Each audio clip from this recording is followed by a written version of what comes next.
Hi, I'm Norah O'Donnell, and this is Person to Person. Our guest today is Sean Penn. All I need are some tasty waves, cool buzz, and I'm fine. Sean Penn was just 21 years old in his breakout role in Fast Times at Ridgemont High. Wait a minute, there's no birthday party for me here. More than 4 decades and 2 Academy Awards later, he's spending his time in a different role, activist. Penn has done it all in Hollywood, acting in, producing, and directing countless major motion pictures. Hits like Dead Man Walking. Let's talk about that night. I won't talk about that. And Mystic River. Look at my eye! Is she in there? His relationship with Hollywood is complicated, and his marriages to Madonna and Robin Wright often in the tabloids. But it's his work outside Hollywood making headlines in recent years, from organizing relief efforts in Haiti following the earthquake to meetings with controversial figures like Fidel Castro and the drug lord known as El Chapo. Recently, the star was in Ukraine as the first bombs fell during Russia's invasion. Originally there for a documentary on the Ukrainian comedian turned president, Penn and his team followed the story, taking an up-close look at a bloody war in the newly released Superpower. So we sat down with Penn for an intimate person-to-person conversation.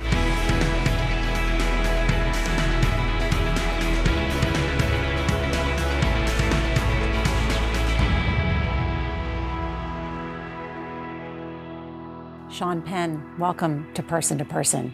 Thank you. Let's start at the beginning. How did you end up in Ukraine at the start of the Russian invasion? My co-producer on this, Billy Smith, and I had false started a few documentaries in the past, and this one was going to be the lighthearted story of a comedic actor turned president. So you were interested in Vladimir Zelensky even before the Russian invasion? That's all it was. Yeah. And I thought that we would sort of discover Ukraine through that story. And then by the time we were able to go over there, it was November 2021. The buildup was beginning. The drums were distant, and seemingly unlikely at that time to most of us. He wasn't able to meet with us because he had stuff he was dealing with. So we went to Mariupol, went to the front line there, because a lot of people understand that that border conflict had been going on since 2014. We took in cultural conversations and met with some political people around that time. By the time we were able to go back, of course, things had escalated quite a bit. So we went, I think we were nearing the end of our week, and that's when it all started to explode. And the missiles were coming in, rockets were coming in. And then, very surprisingly, the president's office called, and he was going to honor the preset first meeting on camera. And so we spent some of that first day with the president, the first day of the invasion, with President Zelensky, and the documentary sort of wrote itself from there. It's pretty incredible to be there at that very moment and then to get access to President Zelensky. As we were covering the news and pictures of you emerged with Zelensky, we all sort of said as journalists, what's Sean Penn doing there? Yeah, so did I. Still processing it, because I think I describe it in the movie as, extreme history. It's surreal, it's heartbreaking.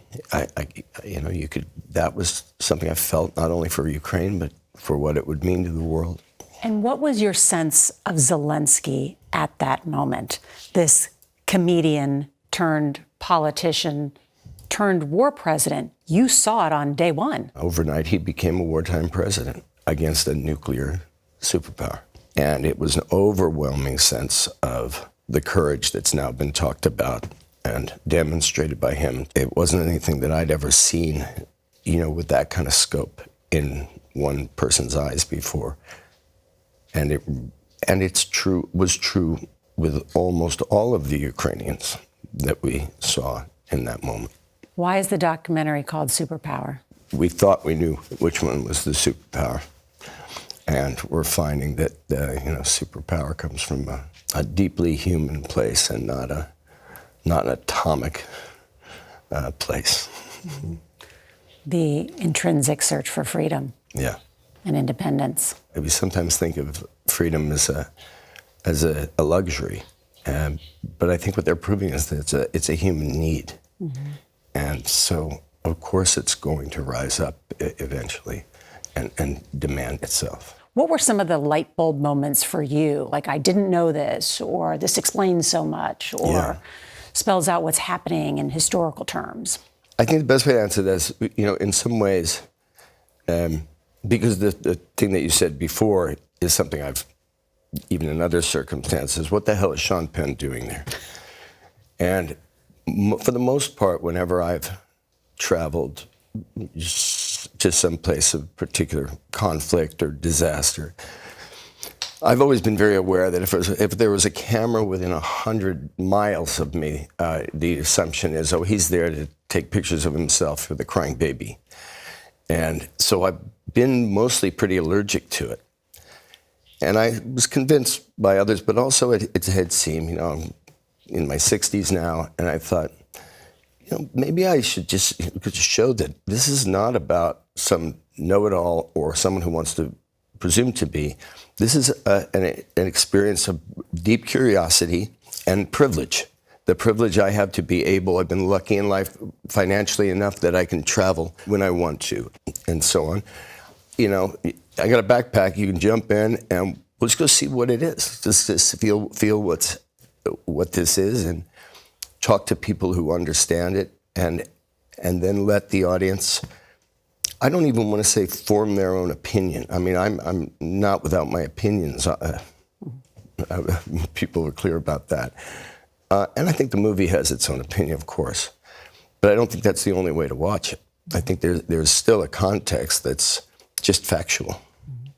You were warned that week to get out, and you stayed in Ukraine. And then in the documentary, too, you show trying to get out after you've done the interview and been there, trying to get out, and the cars, and you were there among the exodus, mostly women and children. Yeah. We saw that when we were in Poland. My impression, too, was just about the strength of these women and what they were leaving behind. Men who stayed to fight, and then they had nowhere to go. They had a suitcase with them, with no sense of when this would end. Yeah, no, this is whatever this word means, this is a heroic population, cross-gender. But during that kind of exodus, whenever in the beginning, the invasion and all of those, like you said, mostly women and children getting across the border. On the miles that we walked, because we just ditched our car, because getting a car through was going to take forever. And then the idea that they're going to completely uncertain futures in many cases throughout Europe and other parts of the world, and husbands and fathers, all left behind to, if not be in the fight, being available to be in support of the fight. So how many times have you been now to Ukraine? This last week was my 8th trip. 8th time. And a lot has changed in all of those visits. A massive commitment of American financial aid and military aid, European financial and military aid. Do you think that Ukraine will ultimately win this war? There's not a cell in my body that sees anything other than that. There's a part of me that's very frustrated, very angry. About what? About friends of mine who are dead, who I don't think would be dead if we had done what we are doing in these drips and dribbles. Of course, we all understand that nobody wants a nuclear conflict. We have failed the American aspiration. We have failed it so far. And with all that we have done cumulatively to date, all of which we were told would have escalated it to a nuclear conflict. Nuclear hasn't happened. A NATO country has not been attacked. Very unlikely either would. And in the meantime, I think we are very compromised at the moment. Are you suggesting that we should have American troops on the ground in Ukraine? Absolutely not. And the Ukrainians have no interest in that happening. So what more could we do? We're giving them so much. F-16s should have come on day one. The cost of this war is increasing for us every day we don't do that long term. In terms of the global economy, I have sat with people so much smarter than me on every aspect of this conversation. And yet, I think somewhere in ourselves, we do know that if we just close our eyes and do the math, this is going to cost us a lot more if we don't take care of it now. And not only in terms of money and human life, but in terms of how we identify ourselves in a way that allows for a proud and happy culture here, and a respected one abroad. I know you follow closely what happens here in Washington, and there is a growing Republican base that says stop funding for Ukraine. Interest in the war domestically has fallen off. Is Vladimir Putin just waiting out the American public and congressional support? Well, I think yes is one of the answers, and it's really time that the American people, we, all of us in our whatever way, do our part to partner with and support and demand that leadership does its. I really want this film, despite whatever I might represent to some people, to get to this country, to get to Republicans and Democrats, because I do think that there's not only, most importantly, the principled win, but I believe there's a real political win and a decisive commitment to Ukraine immediately. And whoever owns that moment will own what I think is probably the end game of this war, which is the internal fracturing of Russia on its own. I think in the war of attrition. That's what Putin's worried about. Yeah. He should be. You've met Vladimir Putin. Yeah. And in the documentary, you mentioned that in 2001, that you and Jack Nicholson went to the Moscow Film Festival, and you said that night has become a deviant memory. And then the documentary moves on. Mm-hmm. So what do you mean by that? Full disclosure, I met him. Yes, I met him in the social atmosphere of the Moscow Film Festival, and I was able to have some chat time with him, not about anything of substance, and I can't tell you that I have a kind of diary of real deep impression. It wasn't long after President Bush had met him and talked about looking into his eyes and trusting him. Seeing his soul. But I found it interesting at the time. I don't find him interesting anymore. In fact, I find him really an overrated mind and very tedious. Part of the problem I think he has with understanding this dynamic is that he has a very unsophisticated sense of human nature. But when I look at it now, when I think about it now, it's wanting to take a hot shower. It's not something that I. Meaning after, because you called it a deviant memory. It's just an interesting adjective. It's to me what one would probably have felt if they met somebody who turned out to be Hitler later. It's been written that the best way to define evil is the absence of good. And the absence of good is not very interesting. And then when it becomes violent on this level, and this is somebody who is leading the rape and murder of women and children and doing incredibly lasting environmental damage that's going to affect us all. I mean, this is really venal, creepy stuff. What did you think when you met many of these Ukrainian soldiers, men and women? You talked to them in the film. It's very emotional to me. There's something, in the film, there's someone who became a friend, and I would talk to him sometimes, and a couple of weeks ago, he's gone. And I saw his mother last week. And when I'm talking about him, I'm talking about the general character of the Ukrainian people. And she said, he wasn't a military man. And she was really describing his fiber. There's something so more like a poet, gentle, humble, clear, professional. I think the whole experience has been inspiring. That culture is taken by a moment, sort of like, I suppose, what happened in Liverpool with the Beatles. It's all of human history coming together and creating something that we should all embrace while it's here and take the opportunity to partner with completely. On the question of your career, too, Oscars for Mystic River and Milk.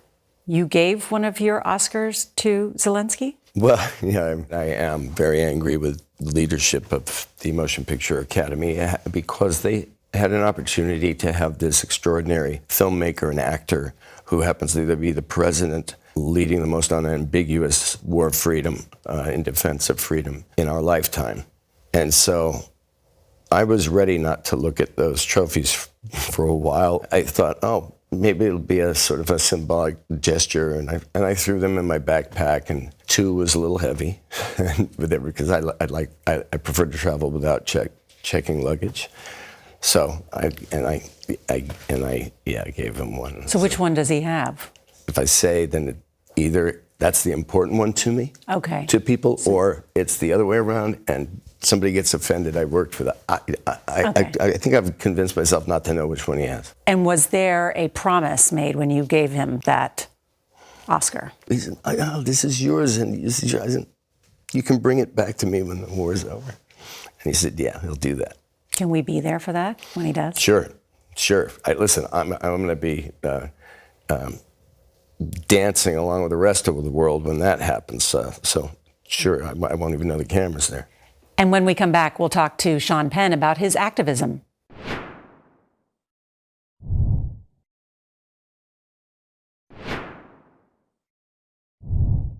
And we're back with Sean Penn. What do you like better, being an actor or an activist? Well, I think my own experience with that is that it's the same thing. You know, in school they had the different little flaps for your notebook of which subject it was. The dividers? Yeah, and I had to get out of school to pull the dividers out and do well with the dividers. Without the dividers, I find this ride life really interesting. I remember when I first got involved in Haiti, we were very good at disaster relief. Mm-hmm. I had to fire myself when it got to development and get somebody qualified, but it's very like, I've described it a lot as very like producing a movie or directing a movie where the set has to be done yesterday. The stakes are higher, but the job's the same. Mm-hmm. Problem solving, that sort of thing. After Haiti, you created an organization called CORE. Describe what it does. What had started as a group of American, some Canadian volunteers quickly became and remains a completely Haitian organization in Haiti. I had thought originally that, we're never going to get all of what we need to do here done. Of course, Haiti's in a terrible situation today. Mm-hmm. But our programs continue to the degree that those problems allow. I was convinced to kind of not internationalize originally, but there were so many problems here. So we wanted to try to work with those people in advance to build response teams and make those relationships good ones to begin with. And so that became community organized relief effort CORE. And we work in shelter and hygiene. We're in Ukraine. It's the other part of my world there is CORE. So we're in Ukraine and Romania and Poland. A lot of work with refugees and IDPs and reconstruction, rubble removal, a lot of different things, depending upon what the gap is that we identify that we can help with in whatever the circumstances are. All right, Sean Penn, thank you. When we come back, we'll talk more with Sean Penn about his travels around the world and his meetings with other leaders.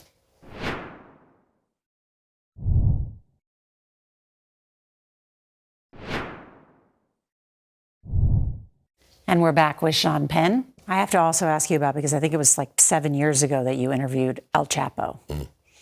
Looking back on that, are you glad you interviewed him? See, there's a good chance to correct the record. I never claimed to interview him. What I did do is I went down and met with him to see if he would allow me to embed for about a week and to interview him.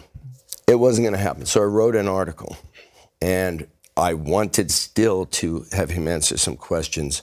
And the publisher that I was writing for demanded that he do it on videotape. So that it could be clear it was him. So I had an intermediary when I wasn't there with him. The only way was through somebody else who was sending messages and sent along the questions with the idea being that he and one of his people with one of their cameras would record the answers. And they were very selective about what they recorded, and I reported it that way and wrote it that way, and it became that I had done an interview. Had I done an interview, all of my questions would have been answered, or not, but they would have certainly been asked and commented on what happened. But I published the part of it, or I put in as if transcript of the videotape that was released that he did, in the framing of the article that it was what it was, which was not an interview. Mm-hmm. He's now locked up in a maximum security prison in Colorado. Have you reached out to him since? No, I've thought about, I don't know if I would get approval to do a piece with him. I mean, I think he's certainly where he should be right now. Look, whether we're talking about Vladimir Putin or El Chapo, this is something that is a big reach to understand how someone can be so detached from the humanity that's brutalized. I mean, in addition to your acting career, you've interviewed, spent time with so many leaders and people around the world. What's next? Well, right now the thing I want to do is, as much as possible, try to share this film. The American audience, I think I can say fairly, is the principal target audience. Mm-hmm. So I think that's what's next, is to try to fulfill that. And then, I've always thinking of, you see certain other things on the side that catch your eye and you make a note. Maybe I'll go revisit that thing. What are some of those things? Do you want to tell me? No, because I haven't told the subjects yet that I want to do them. I got to navigate that first. Got it. Yeah. But this is not the end of Sean Penn and documentaries and traveling the world. Well, I never know what the end is. I will look both ways all the time, but you never know. Well, Sean Penn, thank you. Thank you.